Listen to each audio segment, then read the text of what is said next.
with me and Sting, it's like being in Port-au-Prince. It's hard to explain. When you're So I plan to talented, you bring can the do a lot guitar of things. and When you're lick a versatile, few you can do a tunes, lot of just things, very keep it very raw. A lot of people is telling me to draw some classic dub plates. You could play dub plates at Sting? I guess you could. I mean, once you tell them what you want, the organizers or the musicians what you want, your backup band, I guess. No, I'm just fucking with you. You funny. That's not funny. That is not funny. But anyways. Shutters. Of course I've seen the movie Shutters. That's all I do. I crack jokes, then I kill people in the movie. But so I should be very scared of you. Never, not when it comes to a woman. You're from Yard? I was born there. So you'll kill me then? No, I'm a sweet girl. I'm a sweet girl. I feel you. So is Lady Saw, but she have hard lyrics. And guess what?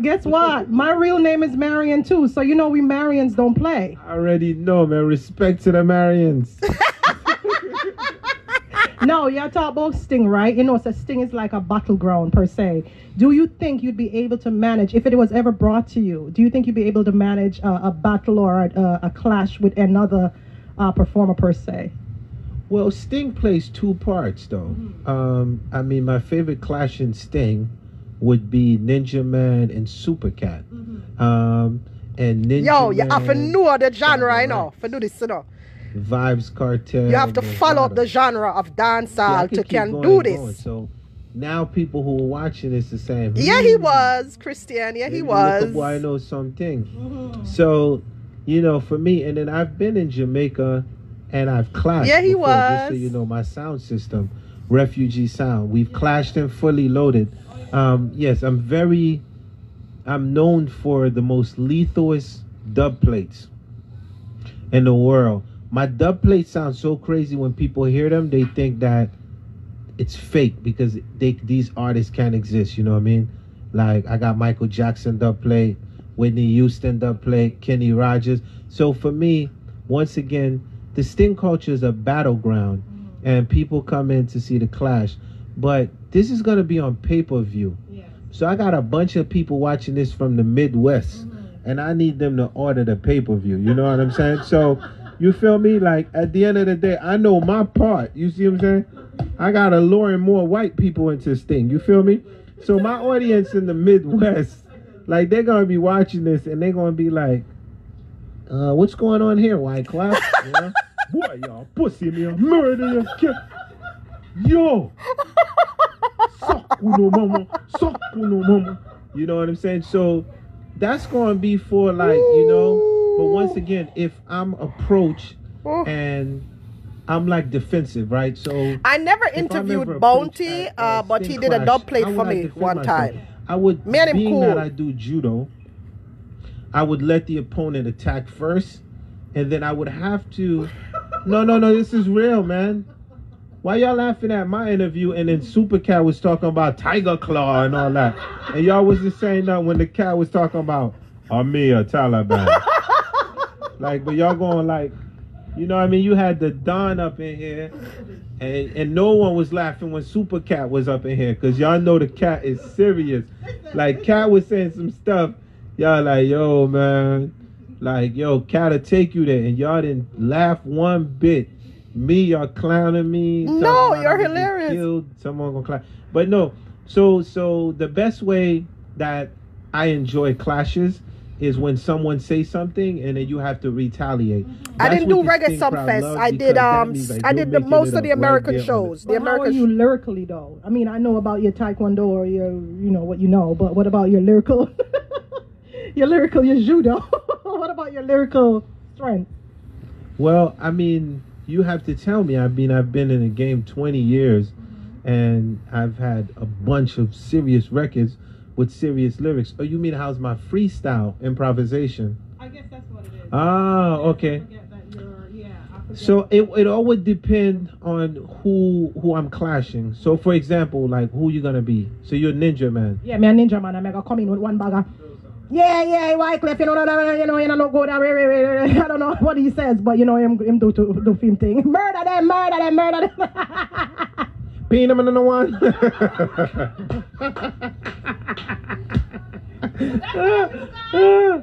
Yo, but you say you was Ninja Man. You see, with this one little line, I would get a forward because you would not expect me to be saying that. You feel me? You ain't see how the crowd give me a forward? You see the forward, you know. Michelle, what is the views now? How many viewers watching? Your nationality, you know, your Haitian descent. I mean, how does it feel? I mean, to be performing amongst us on a national stage like that, one of the biggest stage show, I mean, in the world. How do you feel to be representing Haitians? Well, once again, I'm really African. And we all are really African. So when they took the boat over and they sent y'all to Jamaica, yes, they sent my black ass to Haiti. This is true. They sent somebody to Trinidad. No, you know what I'm saying? And then right? Yeah, because on a mix up, them no want to see it. It burn them. It, like, it burn them. Y'all Jamaican. Y'all not. It like burns them, Michelle. Haitian. They're not. You know, so it burn them. The thing that happened was on a mix up, so them no want to see it. I want to run the whole of them. A revolutionary. I want to run the whole of them. Them not nothing for screenshot. Bookman was a Jamaican, and Bookman went to Haiti. I think he was like 12 years old. Yeah. And when Bookman went to Haiti, Bookman got with Toussaint Louverture. Them not nothing for screenshot, my friend. That's all it is, man. I did Papa San. I did all of them. I did Chevon. There's so many interviews that I did. Hello guys, this is Mermaid here of Dancehall Files, sitting down in the back of our ear parlor with the Bootylicious Chevon from Brooklyn. I know Chevon from one of the last videos on YouTube about a year and a half ago, where she had a fight with someone and her hair was exposed. And she was also featured on TMZ when she mentioned a little bit about the fight that she had with that person. Right now, I'm so elated to get this interview because at least she can get her chance to talk, or we can hear her feelings. I'm going to ask her real questions, not just a regular question. Them real questions like where regular people like me, would I like to know about what took place then and what took place in our recent fight that she had about a month ago. Plus, she got voice her own little things them about what she thinks about dancehall, the rumors that people are chatting about her, and a whole bunch of other stuff. So, world, introducing to you Chevon, Bootylicious Chevon from Brooklyn. Bootylicious Chevon, now take on the floor. I want to ask you, the first thing I want to ask you is, I love Chevon. I know about a year and a half ago you had a fight in where it was Universal. You have to talk up. In Pat Palm Tree. Pat Palm Tree. You don't really have to call on names if you don't want, because I know so the world know already who you had that fight with. Right. What was that about though? To be honest with you, I mean, we were friends for like 17, 18 years. And I know, I guess like as time go by, we outgrow each other. Whatever the situation was, I was in the dark about it. And it doesn't even, you know, matter. But, you know, sometimes in life, God remove you from a person.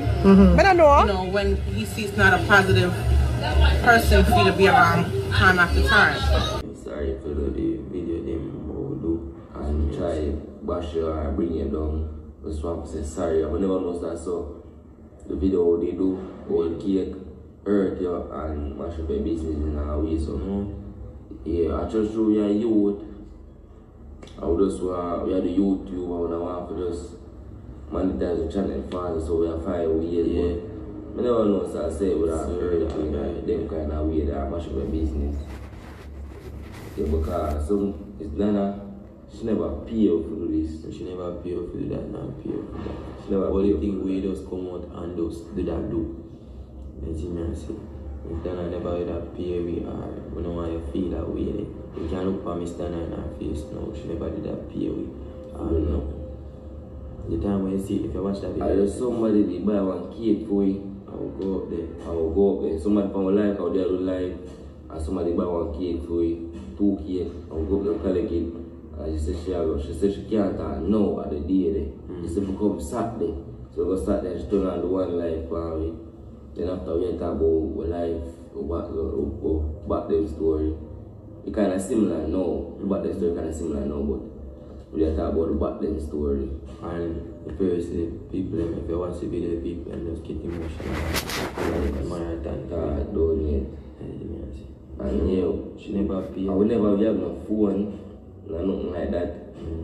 She never pay, we are nothing. Never. I just the people in the game, man. If you look at our channel, Miss Dana been at them the power channel again. Miss Dana not give you the go for the way if that show you say she not pay where I know.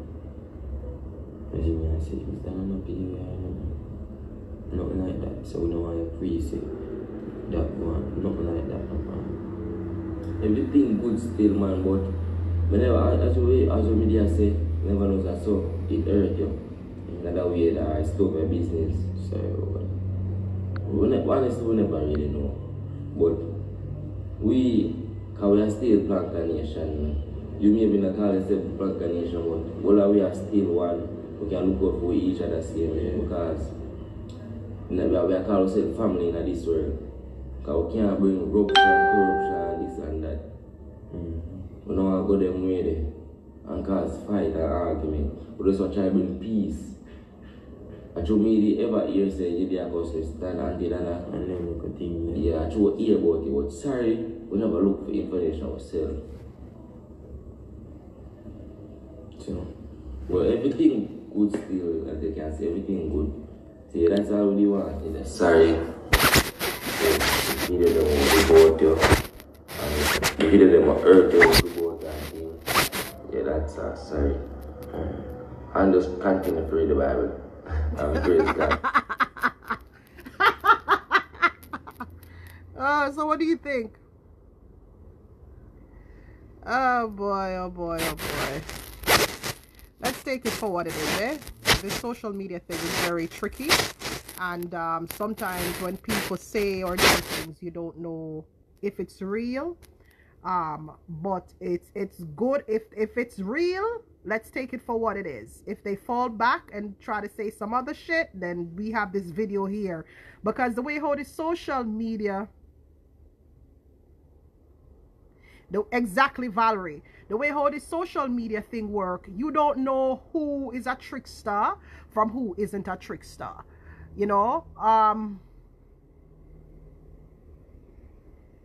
You don't know who is a trickster from who is not a trickster. So, know these people will probably fall back on them word. They will say one thing no and then fall back on them word. Because this clothing is a big deal, This clothing, everybody wants clout and popularity and likes and shares. Nobody really think about morals or values anymore. But right about now, they apologize. So let's leave it at that. And you guys were able to see it. And thank you for that apology. And I just want you guys to know that, when you set up in the world of blogging, right? In the world of blogging, I'm just letting them know whether it's sincere or not. In the world of blogging, whenever you are doing or you're speaking about people's businesses, people's kids, people's character, you have to be careful. You have to be careful. You can't just come out and just blurt out because you don't want a story. You have to be careful. You know what I mean? Especially when it pertains to people's bread and butter. When you can't just come out and tear down somebody's bread and butter like that, you can get yourself in trouble for that. You know what I mean? Some people are not as reasonable as me. Some people would have probably come after them and just bust on the ass. You understand me? So the fact that me I take this route, it's a more reasonable route. But at the end of the day, you have to be careful. And you can't just come out and just follow the crowd. Stop following the crowd because the crowd said this and the crowd said that. Have a mind of your own. Want to sit down and analyze things for yourself and have a mind of your own and stop following the crowd because sometimes the crowd is blind. Or stop jumping on the bandwagon just for clout. You understand me? Because there could be a ripple effect out of what you did. You understand me? There are people out there who will actually believe the rubbish. People believe the rubbish. People believe the rubbish, believe it or not. Even though it's a lie, they will believe it. Me not fall for it, T. Me not fall for it. Me not fall for it, but me gonna take it for what it is and move on. We don't need to have no relationship or anything like that. But I'm gonna take it for what it is.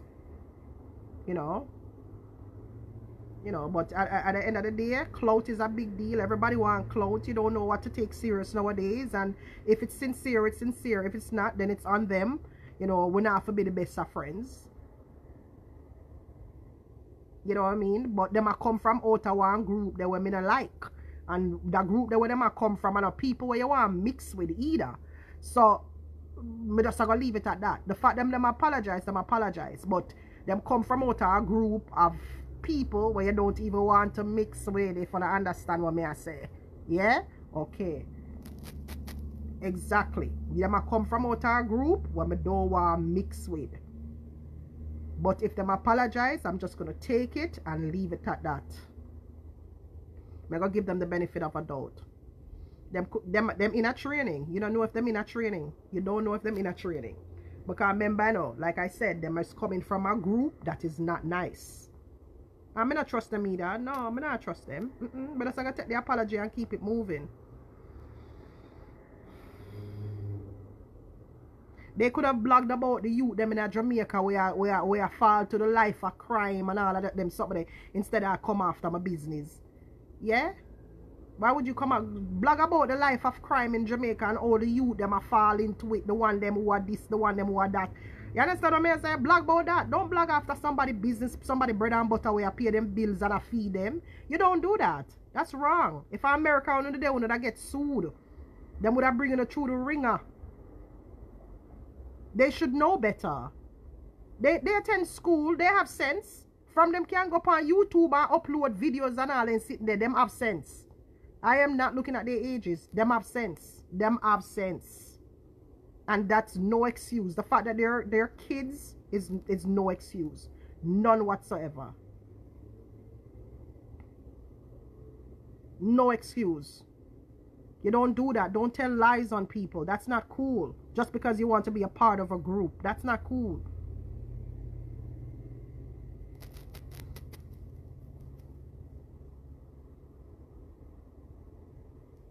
Yeah, them are gonna rub them, yes, but at the end of the day, you have to do what's right. You have to stand your ground on morality. You know? What's right? What's morally right?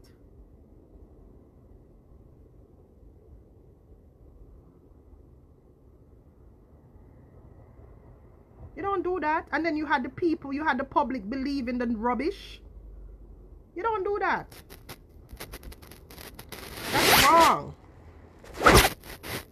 You had the public because like what I tell you, people quick for believe the lies them than the truth, you know. Quick for believe the lies them. Sorry guys. Sorry. People quick for believe the lies them. It's because the lies them juicier. You understand? So the people are going to believe it. But other than that, guys, we're taking the apology for what it is. They are the ones who actually reached out to me. Just for full disclosure. They're the ones who reached out to me. I didn't know about them prior until last night. When we did a talk about, I didn't know about the video. Yeah, what them did about my cake.